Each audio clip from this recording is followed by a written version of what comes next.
Risi, ocena odlično. Prva tekma na olimpijskih igrah, prva zmaga in to celo nad ZDA, prva zmaga v zgodovini tekem teh dveh reprezentanc. Neverjetno. Slovenija je na olimpijskih igrah v hokeju premagala državo, ki ima več pokritih drsališč, kot imamo mi registriranih igralcev hokeja. Naši so se borili fenomenalno in Američane dokončno šokirali z zadetkom v podaljšku. Junak tekme, dvakratni strelec, kapetan Slovenije Jan Muršak.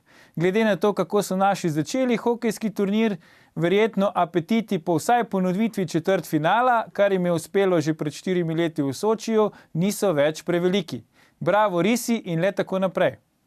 To je bila dvotirna 89. oddaja VV Faktor. Jutri ne zamudite zadnje oddaje v tem tednu, ko bomo govorili o boju za detajkunizacijo slovenske družbe. Predvsem pa ne pozabite, ni vseeno, kdo kaj reče.